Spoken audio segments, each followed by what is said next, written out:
বলছেন ইয়া আইয়ুহাল্লাযীনা আমানু আনফিরু ভাই চলে যাচ্ছে দেখেন ওরা নাকি বাতিল। আল্লাহ বলছেন না মুমিন হয়ে নেই কবরহি প্রত্যেকটা মানুষ মরে গেলে কবরের আযাব আল্লাহ বন্ধ করে। চ্যানেল ঝাড়ফুঁক চিকিৎসা সকল রোগের শিফা কোরআনের শিফা সাবস্ক্রাইব করুন এবং পাশে থাকুন। ধন্যবাদ। সমস্ত প্রশংসা মহান আল্লাহ রাব্বুল আলামিনের জন্য, যে মহান আল্লাহ রাব্বুল আলামিন এরকম প্রতিকূল আবহাওয়ার মাঝে আমাদেরকে সালাতুল ঈদুল আযহার নামাজ সম্পূর্ণ করেছেন। সে আল্লাহ সুবহানাহু ওয়া তাআলার নিকট শুকরিয়া আদায় করছি। সকলে বলি আলহামদুলিল্লাহ। দরুদ সালাম বর্ষিত হোক সাইয়্যিদুল মুরসালিন খাতামুন নবিয়্যিন জনাব মুহাম্মদ রাসূলুল্লাহ সাল্লাল্লাহু আলাইহি ওয়াসাল্লামের উপর লাখ কোটি দরুদ সালাম। আল্লাহুম্মা সাল্লি আলাইহি আল্লাহুম্মা বারিক আলাইহি। সম্মানিত উপস্থিতি, আমরা আজকে বিশেষ একটা ইবাদতের মাধ্যমে এখানে উপস্থিত হয়েছি। এই বিশেষ ইবাদতটা কাদের কবুল হবে আর কাদের কবুল হবে না, এই ছোট্ট একটা ফাতিহা তুলে ধরে আমি আমার সংক্ষিপ্ত কথা শেষ করবো। আপনাদের ধৈর্যচ্যুতি ঘটবে না, আপনারা 9:30টার মধ্যেই বাড়িতে যেতে পারবেন ইনশাআল্লাহ। আমি নির্ধারিত সময়ের মধ্যেই শেষ করবো। শুধুমাত্র জেনে নেবেন কাদের কোরবানি কবুল হবে আর কাদের কোরবানি হবে না, এরকম একটা তথ্য আমি আপনাদের সামনে তুলে দেওয়ার চেষ্টা করবো। এতে করে যদি ভুলভ্রান্তি আজকের দিনে হয়েও থাকে, আগামী বছর থেকে এই ভুলভ্রান্তিগুলো থেকে আমরা বেরিয়ে আসার চেষ্টা করব। আমি এই তথ্যটা শুরু তুলে ধরবো, সেটার চিরাচরিত নিয়ম অনুযায়ী পূর্ব নির্ধারিত ঘোষণা অনুযায়ী আজকে যারা ফজরের নামাজ পড়েননি তাদের কোরবানি প্রথমত হবে না। এটা পূর্বের মাসেরই ঘোষণা অনুযায়ী 5 ওয়াক্ত সালাত যারা আদায় করেন না তাদের কোরবানি বৃথা। ওটা আমি হুজুর যদি হই আমার হুজুরেরও বৃথা। কথা বোঝা গেছে? এখন আপনাদের সংরক্ষিত রাখতে হবে 5 ওয়াক্ত সালাত, তারপরেই কুরবানি। কারণ আমরা কোরআনের মাধ্যমে জানতে পারি যে আল্লাহ নবীকে শিখিয়ে দিচ্ছেন। হে নবী বলেন, কুলিন্না সালাতি ওয়া নুসুকি ওয়া মাহইয়ায়া ওয়া মামাতি লিল্লাহি রাব্বিল আলামিন। আমার নামাজ, আমার কুরবানি, আমার জীবন, আমার মরণ আল্লাহর জন্য। তা নামাজ যার নাই তার কুরবানি আছে? প্রথম শর্তই তো পূরণ নাই। তো প্রথম শর্তটা যদি পূরণ না থাকে তো গরুর মাংস খাওয়া হবে, কোরবানির সঠিক উদ্দেশ্য হাসিল হবে না। এই কোরবানি সঠিক হওয়ার পিছনে আল্লাহ সুবহানাহু ওয়া তাআলা সূরাতুল বাকারা আয়াত নম্বর 267 বাড়িতে গিয়ে মিলাবেন। আমি যদি আমার বাংলা কথা বলি তাহলে মিলাতে হবে না।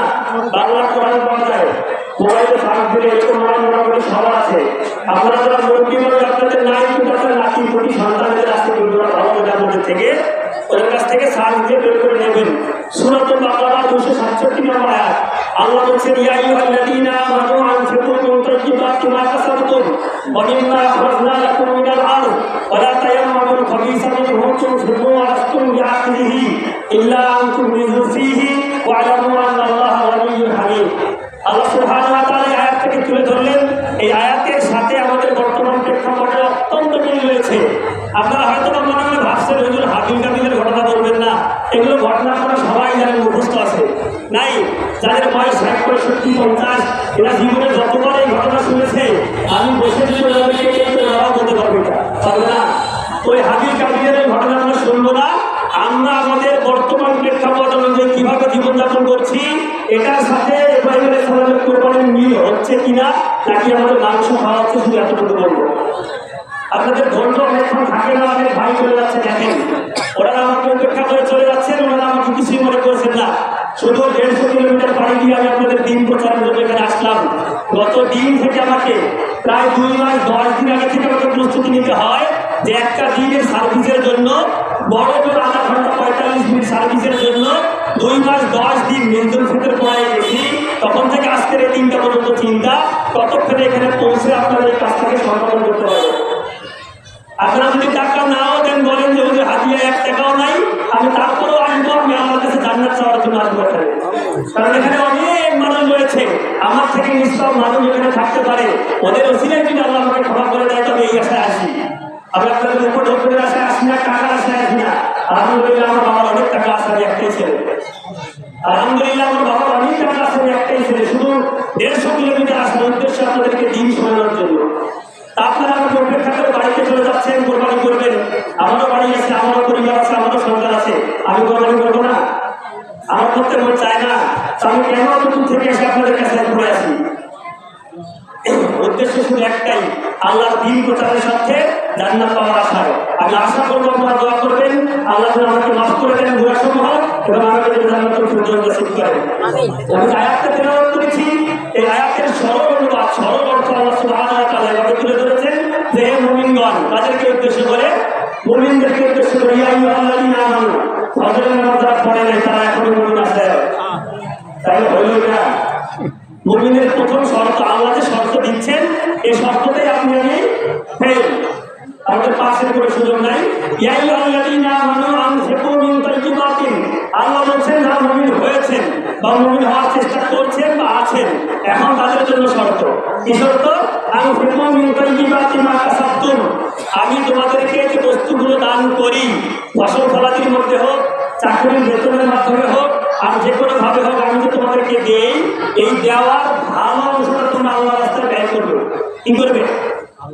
আমি আল্লাহ তোমাদেরকে যে সম্পদ দিয়েছি, কোটের উপরে বললাম সবকিছুই সম্পদ আপনাদের, এই সম্পদটা থেকে ভালো অংশটা, উৎকৃষ্ট অংশটা তোমরা আমি আল্লাহ রাস্তায় ব্যয় করবে।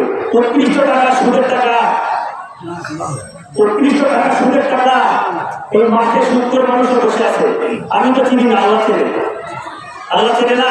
আমার বাড়ি দিনাজপুর থেকে চেনা যায়, কে সুদ খায় কে খায় না। এখানে অনেক ঘুষখোর মানুষ আছে, এখানে অনেক চাঁদাবাজ মানুষ আছে, এখানে অনেক নেতা শ্রেণীর মানুষ আছে, গরিবের হক মেরে খায়, ওরাও পশু কোরবানি করবে, ওরাও পশু কোরবানি করবে।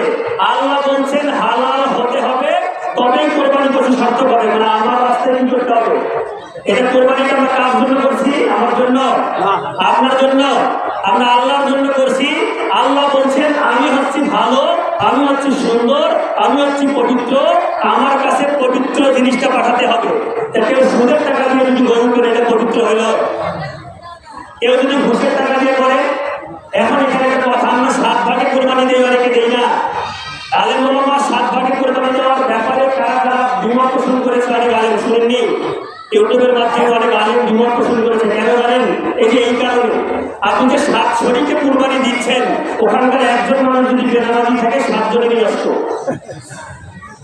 ওখানে একজন যদি ঘুষখোর থাকে 7 জনেরই নষ্ট। ওখানে একজন যদি চাঁদাবাজ থাকে 7 জনেরই নষ্ট। ওখানে একজন যদি অন্যায় টাকা দেয়, হারাম টাকা দেয়, 7 জনেরই কোরবানি নষ্ট। এজন্য আমরা বারবার করে বলছি একটা দেওয়াই উত্তম। তবে আপনি যদি নিশ্চিত করতে পারেন আমরা 7 ভাগিদারে নামাজি, 7 ভাগিদারে যে হালাল টাকা, 7 ভাগিদারে ইনকাম হালাল, আপনি দেন, আলহামদুলিল্লাহ। এটা আসলে কিন্তু মত, আমি ফতোয়ায় যাচ্ছি না, আমি শুধু আপনাদের ভুলটা বোঝালাম যে এরকম হয় 7 লাখ দিয়ে ভাগে কোরবানি দিতে। তো আল্লাহ সুবহানাহু ওয়া তাআলা বলছেন মিন তাইয়্যিব মা কাসাবতুম, আমি তোমাদেরকে যে সম্পত্তি থেকে হালাল লাগবে তা আমরা এখানেও রেখেছি। প্রথমে মুমিন হতে পারি না, ওখানেও ফেল, ফজরের নামাজ পড়ি না, ওখানেও ফেল। গরু কিন্তু 2 লাখ টাকা দিয়ে দিয়েছি, 2 লাখ, 2.5 লাখ, 3 লাখ, 3.5 লাখ এরকম আছে, কিন্তু শর্তগুলো যে আল্লাহর, এই শর্তগুলোতে কিন্তু আমরা নাই। আল্লাহ বলছেন ওয়ামিম্মা আখরাজনা লাকুম মিনাল আরদ, তোমরা যে ফসল ফলাদি থেকে পাও, অনেকগুলো ফসল ফলাদি আমরা পাই না, ধান, গম, ভুট্টা, জব, এগুলো যদি ওষুধ না দেন তাহলে আপনার কোরবানি হবে না। ওই যে ওষুধের সাথে কোরবানি কি সম্পর্ক? আমি চাকরান্দার মানুষ নই, আমি গৃহস্থানীয় মানুষ, তাই না? আমার 10-15 বিঘা জমি আছে, আপনাদের কি বলে জানি আমাদের দিকে বিঘা, তো 10-15 বিঘা জমি, ওখান থেকে ফসল পেয়ে ওগুলো মানে আদান প্রদান কাঁচা বিক্রি করে টাকা বের করে ওখান থেকে কোরবানি ভাগ দিই। তা আপনি যদি সম্পদের ওষুধ না দেন, তো ওই টাকা যদি গরিবের অভাবে আছে, কিন্তু ওইটা সব কোরবানি দিলেন, আপনার কোরবানি হলো? এখানেও ফেল, কোরবানি হচ্ছে। 3টা অপশন আল্লাহ দিয়েছেন, প্রথমে মুমিন হতে হবে, এখানে ফেল। তারপরে দ্বিতীয়ত ভালো জিনিস দিতে হবে, এখানেও ফেল। তৃতীয়ত সম্পদের ওষুধ দিতে হবে, ওষুধ দেননি। অনেক মানুষের মন খারাপ হবে, মন খারাপ হলে আমার কিছু করার নেই, আল্লাহর বিধান, আল্লাহর বিধান। আমি হচ্ছে অভিভাবক, আমি অনুবাদ করে আপনাদেরকে শোনাচ্ছি।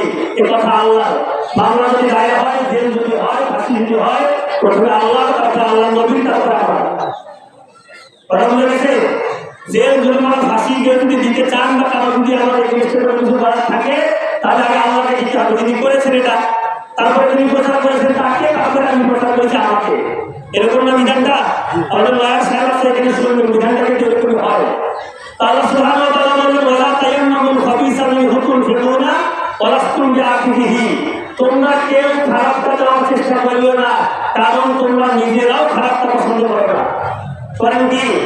আর এখানে যদি একটা মানুষকে বলা হয় অর্ধেক মানুষকে যে একটা চোখ নষ্ট করে দেওয়া হবে, আপনি চাইবেন? একটা মানুষও চাইবে না। তো আল্লাহ বলছে তোমরা যদি খারাপটা না চাও তো তোমরা কোন বিবেকে আমি আল্লাহর কাছে খারাপটা পাওয়ার চেষ্টা করতেছো? তোমরা যদি বান্দা আমার কাছ থেকে নিজেরাই নিজেদের খারাপই না চাও তো তোমরা বান্দা হিসেবে আমি আল্লাহর কাছে কেন খারাপ পাঠানোর চেষ্টা করতেছো? এই খারাপটা আমিও গ্রহণ করবো, এই খারাপটা আল্লাহ গ্রহণ করবেন। আল্লাহ স্পষ্ট জানিয়ে দিচ্ছেন আল্লাহ বলছেন তোমরা বলে দেখো আমি আল্লাহ অনেক বড় সম্পদশালী, আমি আল্লাহ অনেক বড় প্রশংসিত। মানে আল্লাহ আমাদের কাছ থেকে সম্পদ নিতে হবে না, এটা আল্লাহ সুবহানাহু ওয়া তাআলা বলে দেবেন। তাহলে কোরবানির পূর্ব শর্ত আপনাকে কি করতে হবে? প্রথমত আপনাকে 5 ওয়াক্ত নামাজ পড়তে হবে। এই নামাজের ঘটনাটা আরো একটু ভালো আছে, সেটা যে আল্লাহ রাসূল সাল্লাল্লাহু আলাইহি ওয়াসাল্লাম বর্ণনা করেছেন কিয়ামতের দিন আল্লাহ কি করবে জানেন? সর্বপ্রথম মানুষের নামাজের হিসাব নেবেন। তো যে ব্যক্তিটা নামাজের হিসাব ক্লিয়ারলি দিতে পারবে তার আর কোনো হিসাব নেবে না আল্লাহ। এটা কত বড় সুসংবাদ আমাদের জন্য। আর আমাদের ফজরের নামাজে নাই কোরবানির গরু 2.5 লাখ টাকা দাম। এই ব্যাপারে আল্লাহ সুবহানাহু ওয়া তাআলা সূরাতুল হজ আয়াত দিয়েছেন লা ইয়ানালুল্লাহু লুহুমুহা ওয়ালা দিমাউহা ওয়ালাকিন ইয়ানালুহু তাকওয়া মিনকুম। তোমরা যে বড় বড় টাকা যত দিছো মানুষকে দেখানোর জন্য করছো, এত বড় বড় করছো, পোস্টারিং করছো, হ্যান্ডিল করছো, পেপার পত্রিকা করছো, ফেসবুক মিডিয়া করছো, আমি আমার কাছে গরুর রক্ত মাংস কোনো কিছু আসে না, আমার কাছে আসে হচ্ছে তাকওয়া। তুমি অন্তর থেকে কি করছো? তোমার অন্তর কি ছিল? তোমার অন্তর আমাকে খুশি করার জন্য নাকি গ্রামবাসীকে দেখানোর জন্য? আমি আল্লাহ সুবহানাহু ওয়া তাআলা শুধু এতটুকু দেখি, আমার কাছে আর কিছু আসে না। আপনি 2.5 লক্ষ টাকা দিয়ে কোরবানি দিয়েছেন, আপনার পাশের বাড়ি না খেয়ে আছে, আপনার 2.5 লক্ষ টাকা কোরবানি করে আল্লাহ আছে, একটু বিন্দু মাত্র আমার কাছে কোনো দাম নেই। আপনি যদি 5,000 টাকায় কোরবানি দিতেন আর ওই প্রতিবেশীকে নিয়ে খেতেন, আল্লাহ সুবহানাহু ওয়া তাআলা আপনাকে থেকে বেশি টাকা দিতেন। আপনি পরিবারের আপনার প্রতিবেশীকে অভুক্ত রেখে আপনি পেট করে খাচ্ছেন, প্রতিবেশী খেয়ে আছে কি না খেয়ে আছে আপনি খোঁজে নেন। এই কোরবানি পশু জবাইয়ের মাধ্যমে 3টা জিনিস আমাদেরকে শিখতে হবে। পশু কোরবানি দেওয়ার মাধ্যমে শিখতে হবে পশু সুলভ আচরণটাকে কোরবানি দেওয়ার। পশুর 3টি স্বভাব রয়েছে। কয়টি স্বভাব? 3টি স্বভাব। এই 3টা স্বভাব আজকে পশু জবাই করার মাধ্যমে আপনাকে কোরবানি দিতে হবে। কি কোরবানি দিবেন? পশু সুলভ আচরণটাকে কোরবানি দিবেন। 1 নম্বর পশুর স্বভাব হচ্ছে হিংসা করা। এই হিংসা মানুষের কাছে নাই, আছে? আমাদের এদিকে নাই, আপনাদের এদিকে আছে? এই হিংসা হচ্ছে পশুর স্বভাব। কেমনে প্রমাণ করে দেখি? আপনারা যখন মাঠে ঘাটে গরু বাঁধেন, সবচাইতে বড় গরুটা সবচাইতে ছোট গরুটাকে যদি ভুটা দেয় তো ওও একসময় ভুটা দেওয়ার চেষ্টা করে, পারবে না কিন্তু সেটা তাও চেষ্টা করবে। এই হিংসা, এই মানুষের হিংসা এখন পশুর স্বভাব মানুষের বাড়ি এসে গেছে। কেমন করে? আমার পাশের বাড়ি ছাদের বাড়ি বানিয়েছে, আমাকেও বানাতে হবে। কেমনে? হালাল হারাম ন্যায় অন্যায় একাকার করে বানাতে হবে, ওর থেকে আরেকতলা বড় বানাতে হবে, ওকে দেখিয়ে দিতে হবে। আপন মায়ের পেতে হয় এই বাড়ির উপরে হিংসা। সে আজকে পশু কোরবানি করবে, কিন্তু পশুদের স্বভাবটা যদি কোরবানি দিতে না পারে সে মানুষ হিসেবে আল্লাহর কাছে প্রেরণ হতে ব্যর্থ হয়েছে। 2 নম্বর, সে হালাল হারাম ন্যায় অন্যায় বুঝবে না, এটা মানুষের কাছে এসে গেছে। এটা কিভাবে প্রমাণ করবেন? আপনার জমিতে আপনি রশি ছেড়ে দেবেন, ওইটাকে দ্বিধাবোধ করবেন না এটা নিজের মালিকের জমি নাকি অন্য মালিকের জমি। ন্যায় অন্যায় হালাল হারাম পশু বোঝে না। এখন মানুষ এরকম হয়েছে, মানুষ ন্যায় অন্যায় হালাল হারাম বোঝে না। বড়লোক হতে হবে, বড়লোক হতে হবে, সম্পদশালী হতে হবে, টাকাওয়ালা হতে হবে, 1 কোটি 2 কোটি 5 কোটি টাকা রাজি হতে হবে। সম্পদের মোহে পাগল হয়ে গেছে। হালাল কি হারাম, ন্যায় কি অন্যায় কোনো পার্থক্য করতেছে না। এটাও মানুষ, এটাও মানুষের স্বভাবটা পশু থেকে এসেছে। পশু যেমন বোঝে না, জ্ঞান যেমন পশুর নাই যে এটা মালিকের জমি নাকি মানুষের জমি, খাওয়া যাবে কি যাবে না, ঠিক পশুত্বের এই স্বভাবটা মানুষের কাছে এসেছে। মানুষ আজকাল হারাম হারাম বিবেচনা করছে না। নাম্বার 3, যৌন চরিতার্থ করা। যৌন চরিতার্থ করা কেমন?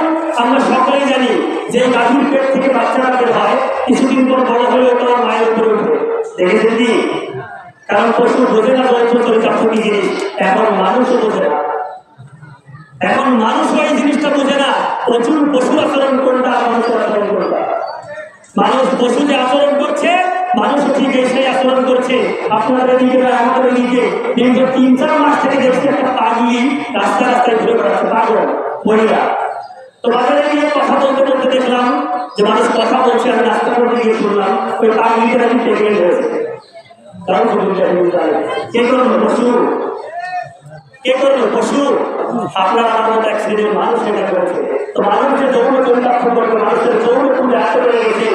আপনি যে মানুষটাকে অন্যায় করছেন, যদি মহিলার সাথে যৌন চরিতার্থ করবেন, ওটাও কারো না কারো কারণ, তাই না? ওটা আপনার সম্পর্কের ক্ষেত্রে স্ত্রী নয়, তাহলে আপনি যৌন চরিতার্থ ব্যাপারে বিশেষ করে আমাদের ইয়াং জেনারেশন আপনাদের দৃষ্টি আকর্ষণ করে বলবো, লজ্জাস্থান হেফাজত রাখা তোমাদের জন্য এখন খুব একটা গুরুত্বপূর্ণ বিষয় হয়ে দাঁড়িয়েছে। এই লজ্জাস্থান হেফাজত করা বিশেষ করে যুবকদের জন্য, কারণ পাপ এখন সোজা। কোরআন যেমন আমি এখানে দেখালাম, এখানে কিন্তু গান গজল তারপরে খারাপ কিছু শোনা জিনিসের ব্যাপার। এখন 3 লক্ষ শিক্ষিত কি হায়ার এডুকেটেড সবাই পারে আছে। কারণ কি জানেন, বহির্বিশ্ব থেকে সহজ করে দিয়েছে কথা বলার মাধ্যমে যা বলবো। আপনি কথা বলার মাধ্যমে যা বলবো, লিখতে হবে না, লিখিত হওয়ার দরকার নেই। আপনি মাতৃভাষায় কথা বলতে জানেন, ওখানে একটা অপশন আছে, বলে দিতে চলে আসবে। তো পাপ যখন হাতের মুখ হয়, এই গোপন পাপ আসলে যুবকদেরকে শেষ করার জন্য প্রধান যায়। গোপন পাপ কেন গোপন পাপ জানেন? আপনার সন্তান ঢাকায় চাকরি করে, আপনি সরকারের উপর নির্ভরশীল, সে এখন বিয়ে করেনি, রাতের আধারে আপনি গিয়ে দেখতে দরকার 5 লাখ দেওয়া আছে, আপনি জানেন না। ওই 5 লাখ কেউ জানে না, ও ছাড়া ওর ব্যক্তিগত একান্ত সহকারীও জানে না। কেন? ওখানে সে অনেক কিছু জিনিস সংরক্ষণ করে রেখেছে, আপনি দেখলে হিতে বিপরীত হতে পারে। এই জন্য যুবকদের ডাবল সিকিউরিটি দেওয়া যায়। যে হকগুলো আপনি এখনকার স্মার্ট যুগের মানুষরাও পাবে না, ওরা এটাকে আয়ত্ত করে ফেলেছে। পাপটা ওদের কাছে সোজা, রাতের আধারে পাপ হচ্ছে, কাঁথা বসে পাপ হচ্ছে, বন্ধের নিচে পাপ হচ্ছে। এই গোপন পাপগুলো যুবকদেরকে পুরো শেষ করে দিচ্ছে। হয় নেশা, নয় নাটক, নয় মোবাইল, নয়তো কোনো নারীর বিষয়। এই কারণ সংগঠিত কারণে দেখতে আমার সন্তান নষ্ট হয়ে গেছে। আপনার সন্তানকে আপনাকে দিন শিখাতে ব্যর্থ হয়েছেন, আপনার সন্তান বড় বয়সে চাকরিতে পাঠিয়েছেন, আপনার সন্তানকে আপনি পরিবারের ভারত তুলে দিয়েছেন, ও এখন পরিবারের সংসারে সব কিছু চালায়। আপনি যদি বাধা নিষেধ করেন, ওই পরিবার চালানোর জন্য সে যদি অপারগতা করে তাহলে কিন্তু আপনি নিশ্চয় হয়ে যাবেন। এই প্রতিবন্ধকতা আপনাকে বাবাকে জিম্মি করেছে। আর আমি একটা স্কুলের টিচার, প্রতিষ্ঠান জানেন যে শিক্ষা দেওয়া হয় চিরিগঞ্জকে। আমাদের চিরিগঞ্জের সারা বাংলাদেশ থেকে স্টুডেন্ট আছে। আপনাদের এই গাইবান্ধা আশেপাশে আমার প্রায় 1.5 থেকে 200 স্টুডেন্ট আছে। আমাকে কালকে রাত থেকে হোমওয়ার্ক করেছে, স্যার যাওয়ার সঙ্গে দেখা করে যাবেন ওদের বাড়িতে। তা আমার যাওয়া সম্ভব হবে না, আমার বাড়িতে ওদের বাড়ি আছে, আমার বাড়িতে সন্তান আছে, আমার মনটা চায় তাড়াতাড়ি গিয়ে ওর সাথে সময় বিনিময় করি। ওটা আগে থেকে ভালো করে বলছে যারা কখন আসবে, আমার মনটাও তো চায়। তা আমার যাওয়া হয়তো সুযোগ হবে না। ওই বাচ্চাদেরকে আমি বলেছি যে তোমরা বাবা মাকে আয়ত্ত করেছো কিভাবে? বলছো স্যার আমি একমাত্র এক বেটা, বড় হুমকি দিলে আমার বাবা মোবাইল কিনে দিবে। সন্তানকে আপনাকে রিস্ক করতে পারে যে আমার বাপের অনেক টাকা আছে, ওই সন্তানকে তো সেই টাকা মানুষ করতে পারবে না। আপনার টাকা আছে, আপনার থাকবে, আপনার স্ত্রী জানবে, আপনি জানবেন, সন্তান জানবে না। সন্তান জানবে আমাদের পরিবারের অভাব, আমার বাপ কষ্ট করে সংসার চালায়, আমার বাপ কষ্ট করে দিনে নিপাত করছে, আমাকে এইভাবে বের করতে হবে, তাহলে সে মানুষের মতো মানুষ হবে। আর আপনি যেটা দিয়ে দেবেন সেটা তার জন্য আছে। আমার ফিল্ডে বলে আমি মানে অ্যাপ্লাই করে দেখছি, আমার জীবনে হয়েছে। আমি যখন রংপুরে পড়াশোনা করতাম, মেসে থাকলে বাড়িতে গিয়ে বলে আমার টাকা লাগবে 3,000, আমাকে 1,500 টাকা দিয়ে বলে একটু দিয়ে খাওয়া, সেটা দিয়ে আসার দিব, মাস শেষে 1,500 টাকা দিয়ে হয়ে যায়। অথচ আমার টাকা আছে, টাকা নেই না। আমি যখন ভাবতাম যে কি বাদ না কি এরকম কেন করে। তো এখন এসে আমি বুঝেছি যে না, এই জিনিসটা ঠিকই হয়েছিল, কারণ আজকে এত সুন্দর বাড়িতে আমার থাকার সৌভাগ্য হতো না। আজকে আমি এত সুন্দর বাইকে করে চলে যেতে পারতাম না, কারণ আমার টাকা দেয় না, আমার টাকা নেয়। আমি যদি চাকরি পেয়েছি স্কুলে তারা সমস্যা এই জিনিসটা আজকে আমার উপলব্ধি হয় যে ওই দিন আমাকে কেন এরকম করে করেছিল, আজকে এই সুখটা ভোগ করার জন্য। আর এই সুখ যদি আপনি চাইতেই সন্তানকে দিয়ে দেন, তো সন্তান আপনার কিছুদিন পর বলায় শহীদ হতে পারে টাকার জন্য। এটা বাস্তব সামাজিক যোগাযোগ মাধ্যমে হচ্ছে। এটা যাদের কোরবানি কবুল হবে না, আমি এই তথ্যটা বলতে চাইছিলাম, এই তথ্যটা বলে আমরা সংক্ষিপ্ত করতে চেষ্টা করব। নিয়ত যদি আপনার বিশুদ্ধ না থাকে, নিয়ত যদি আপনার শুদ্ধ না থাকে, কোরবানি হবে কি হবে না, টাকাটা তো খারাপ হলে আপনি জানেন, আমি জানি না, হাতে জানেন, আল্লাহ জানে। তো নিয়তের বিশুদ্ধতাই যদি না থাকে, আপনার কোরবানি নষ্ট। 2 নম্বর, কোরবানির পশু প্রদর্শনের জন্য গলার মালা দিয়ে আগে ঘোরা না, যে ভাই এটা কত দিয়ে কিনছেন, বলছি 4.5 লাখ। তখন একটু ঘুরে নিয়ে আয় মানুষ দেখুন আমি বড় কোরবানি দিচ্ছি, কোরবানি হবে না যদি এরকম কেউ করে। 3, কোরআন সুন্নাহর বিধান যদি লঙ্ঘন করেন, কোরআন সুন্নাহ যে নীতি নির্দেশনা দিয়েছেন এই নীতি নির্দেশনার মধ্যে আপনাকে কাজ করতে হবে, তাহলে আপনার কোরবানি হবে না। 4, ভাগ বন্টনে গণমিল করলে, যেমন আমি ভাগে দিয়েছি আমাদের বাড়িতে আমরা আমার বাবারা পাওয়া হয় ওখানে 7 ভাগ হয়, তাই তো নাই আমার এখানে প্রতিনিধি কেউ না, আমার প্রতিনিধি কেউ এটা আমার ভাগে যদি 2-3 মাস পালন করা হয় কোরবানি হবে। আমি তো নাই, আমি তো ঘুরে আসছি, আমি যেতে যেতে সন্ধ্যা হবে। তো আগে যদি গণমিল করেন অনেকে এখানে আসে দিতে পারে না, আপনার অনেকে চাকরি করেন শহরে থাকেন, গ্রামে ভাগ দিয়েছেন দেওয়ার সময় হয়নি যে মাংসটা পাঠাই দিও, কারণ বলা গেলে তো উনি গাইঘন্টা থাকে ওনার মাংসটা একটু 1.5 কেজি কম করে দিয়ে পাঠাবে, তারপরে কি হবে? আসলে আমি নতুন যেরকম এদের কোরবানি হবে না।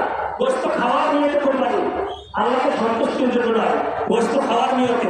এই গোস্ত খাওয়ার নিয়তটা আমি একটু ক্লিয়ার করি। কেমন ক্লিয়ার করেন? গরুর দাম কত?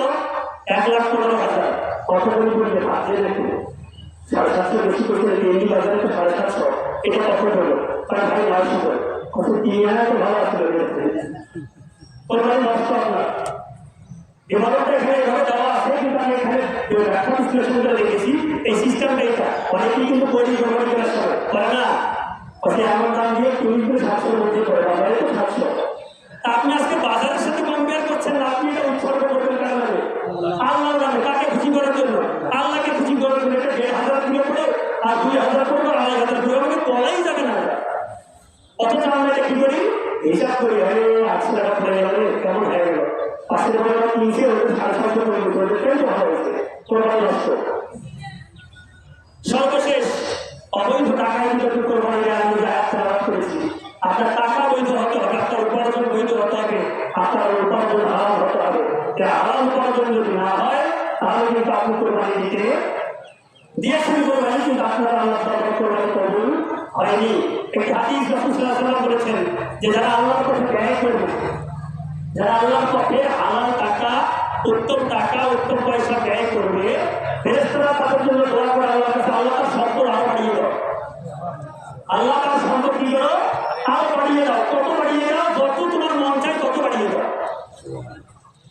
আল্লাহ রাসূলের দোয়া, আল্লাহ যত তোমার মন চায়, ফেরেশতারা দোয়া করে যে আল্লাহ যত তোমার মন চায় বান্দাকে বাড়িয়ে দাও, কারণ উনি আপনাকে খুশি করার জন্যই দান করেছে হালাল টাকা। আর যারা দিতে চায় না তাদেরকে তুমি ধ্বংস করে দাও। ফেরেশতা এই দোয়া করে। আচ্ছা, ফেরেশতার দোয়া কি হবে? এখন টাকা যে আজকে সুদের আপনি কেমনে দিবেন? টাকা যে আজকে ঘুষের আপনি কেমনে দিবেন?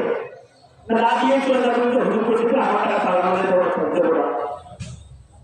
আপনাকে টাকাটা হালাল করার ব্যাপারে নিশ্চিত হতে হবে। আপনি লবণ ভাত খান, কিন্তু আপনার ইনকাম হারাম হলে আপনার আত্মীয় স্বজন খারাপ উঠিয়েছি তার ঘর সবাই খারাপ হয়ে যাচ্ছে, কারণ আপনি অন্যায় করছেন। আপনার দ্বারা সমাজে উপকার হচ্ছে, হারাম টাকা দিয়ে উপকার হচ্ছে সমাজে। আমরা চেষ্টা করবো হালাল ইনকাম করার। হালাল ইনকাম করার মাধ্যমে আমরা এই হালালটাকে আল্লাহ সুবহানাহু ওয়া তাআলার কাছে প্রেজেন্ট করবো। এই হালালটাকে প্রেজেন্ট করে আমরা আল্লাহর কাছে চাইবো যে আল্লাহ আমাদের ইবাদত বন্দেগীগুলোকে কবুল করো। ইবাদত বন্দেগী কবুল করার পূর্ব শর্ত হালাল ও হালাল। ইবাদত কবুল হওয়ার পূর্ব শর্ত কি? হালাল রিজিক লাগবে, হালাল ইনকাম লাগবে, হালাল উপার্জন লাগবে। তারপর আপনি ওখানে গিয়ে থাকবেন। তার মানে আপনি যা কিছু করেন না কেন সব কিছু ওই হালাল হারামের সাথে সম্পৃক্ত। তার আজকে চেষ্টা করবো পশু কুরবানি দেওয়ার মাধ্যমে। পশু সমাজকে 3টা আচরণ বলেছি, এই 3টা আচরণ আমরা আজকে কোরবানি দেওয়ার মাধ্যমে আমরা পশু কোরবানি করবো। আল্লাহ সুবহানাহু ওয়া তাআলা আমাদের কোরবানি মঞ্জুর করে নেন।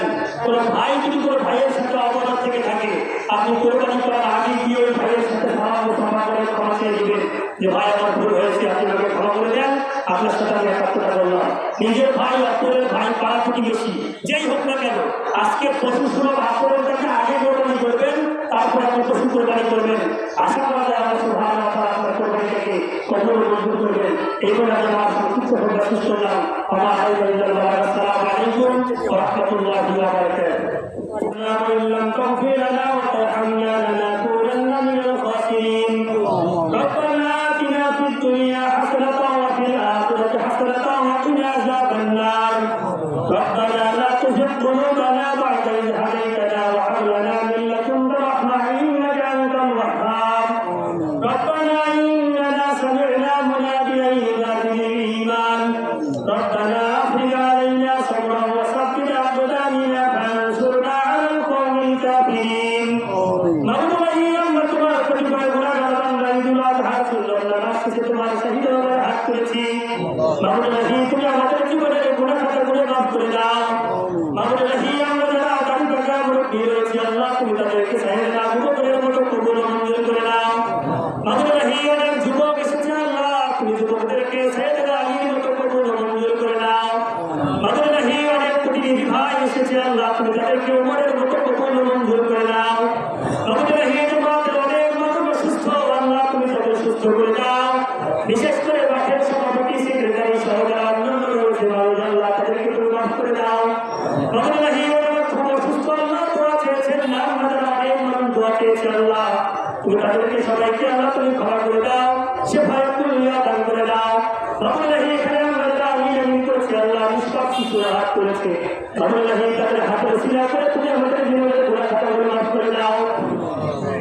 مولاي সারা বিশ্ব মুসলমানরা আপনার কাছে আল্লাহ বিশেষ করে ফিলিস্তিনের মুসলমানরা আল্লাহ তুমি ফিলিস্তিনের মুসলমানদেরকে আল্লাহ তুমি সাহায্য সহযোগিতা করো যেমন তুমি বদরের যুদ্ধে মুসলমানদের সাহায্য সহযোগিতা করেছ مولاي জামাত রাসূল হলো অসুস্থ আল্লাহ তুমি তাদের সুস্থ করে দাও مولاي জামাত রাসূল হলো ঋণগ্রস্ত আল্লাহ তুমি ঋণ পরিশোধ করার তৌফিক দিয়ে দাও مولاي জামাত রাসূল হলো অভাবগ্রস্ত আল্লাহ তুমি তাদের অভাবগুলোকে দূরীভূত করে দাও مولاي আমাদের কাছে মধুর সমস্যা আল্লাহ আমাদের সন্তান আল্লাহ কোমলমতি সন্তানেরা নষ্ট হয়ে যাচ্ছে আল্লাহ তুমি তাদেরকে হেফাজত করো مولاي তাদেরকে কোরআন শিক্ষা করার তৌফিক দিয়ে দাও مولاي প্রত্যেকটা মসজিদে কোরআন শিক্ষার ব্যবস্থা তুমি তৈরি করে দাও مولاي আমাদের মানুষদেরকে আগ্রহ তীব্র দেখার তৌফিক দিয়ে দাও مولاي সমাজটা এভাবে করে নষ্ট হয়ে যেতে পারে না আল্লাহ তুমি শিও রহম দ্বারা সাহায্য করো مولاي প্রত্যেকটা মানুষকে আল্লাহ হালাল রুজি ভক্ষণ করার তৌফিক দিয়ে দাও مولاي প্রত্যেকটা মানুষকে আল্লাহ তুমি পাঁচ ওয়াক্ত নামাজ পড়ার তৌফিক দিয়ে দাও مولاي বিশেষ করে মাঠের জন্য যারা পরিশ্রম করছে আল্লাহ বিভিন্ন ভাবে অর্থ দিয়ে টাকা দিয়ে শ্রম দিয়ে مولاي তারা যে যে উদ্দেশ্যে করেছে আল্লাহ তাদের মনের সব উদ্দেশ্য তুমি পূরণ করে দাও مولاي মাঠটা সবার আল্লাহ মাঠটা যেন কিয়ামত পর্যন্ত থাকে সেটা তুমি করে দাও مولاي মাঠটাকে আল্লাহ বিচ্ছিন্ন না হয় সেটা তুমি আমাদেরকে দিয়ে দাও مولاي প্রত্যেকটা মানুষ নিজ নিজ জায়গা থেকে চেষ্টা করছে আল্লাহ এই মাঠটাকে টিকিয়ে রাখার জন্য মাঠটাকে সংরক্ষণ করার জন্য مولاي এলাকাবাসী সহ সবাইকে আল্লাহ তুমি সুতৌফিক দিয়ে দাও مولاي আমাদেরকে পাক্কা মুমিন মুসলমান না বানায় তোমরা নিও না مولاي একজন ভাই দোয়া চেয়েছে আল্লাহ তার আমার জন্য গত 12 তারিখে তিনি মারা গিয়েছেন 5 মাসের مولاي যারা সন্তানেরা দোয়া চেয়েছে আল্লাহ তুমি বলেছো সন্তানেরা যদি সৎ হয় আর পিতা মাতার জন্য দোয়া করে তাই পিতা মাতার কবরের আযাব আল্লাহ মাফ করে দেয় مولاي প্রত্যেকটা মানুষ মরে গেলে কবরের আযাব আল্লাহ কবর বন্ধ হয়ে যায় আমলনামা শুধু 3টা আমল করা থেকে তার মধ্যে এটা একটা مولاي ওনার সন্তান দোয়া চেয়েছে ওনার জন্য আল্লাহ তুমি সন্তানের মনের আশা পূরণ করে দাও আল্লাহ ওই ঘরকে জান্নাতুল ফেরদৌস নসিব করে দাও مولاي আমাদের এখানে যাদের পিতা মাতা মারা গেছে আল্লাহ তুমি কবরগুলোকে জান্নাতের বাগিচা বানিয়ে দাও مولاي যারা অসুস্থ আছে তাদেরকে তুমি সুস্থতা দান করো مولاي যাদেরকে তুমি মৃত্যুবরণ করাবে আল্লাহ তাদের জন্য জান্নাত নসিব হয় مولاي আমরা যারা আমিন করছি আল্লাহ অনেকে গুনাহগার আল্লাহ গুনাহ করতে করতে গুনাহ পাহাড় করেছি مولاي তুমি রহমান ও রহিম আমাদের রসিলা করে আমাদের জীবনের গুনাহ খাতাগুলো মাফ করে দাও مولاي এই ইমাম ঈদগাহের সরদার আল্লাহ এই মসজিদের সরদার আমার বাবা যিনি খুব অসুস্থ مولاي সবার কাছে দোয়া চেয়েছে আল্লাহ সবাই যেন অন্তর থেকে দোয়া করে আমার বাবা যেন সুস্থ প্রস্তুতিতে থাকতে পারে আল্লাহ সুস্থ শরীরে যেন বাকি জীবনটা কাটাতে পারে مولاي সকলের কাছে দোয়া করে চেয়েছে আল্লাহ সকলে যেন আমার বাবার জন্য দোয়া করে আমার বাবাকে যেন আল্লাহ সুস্থ রাখে আল্লাহ অপর রব্বি রহমহুমা কামা রাব্বায়ানি সগীরা অপর রব্বি রহমহুমা কামা রাব্বায়ানি সগীরা সুবহান রাব্বিকা রাব্বিল ইজ্জাতি আম্মা ইয়াসিফুন ওয়া সালামুন আলাল মুরসালিন আলহামদুলিল্লাহি রাব্বিল আলামিন আসসালামু আলাইকুম ওয়া রাহমাতুল্লাহ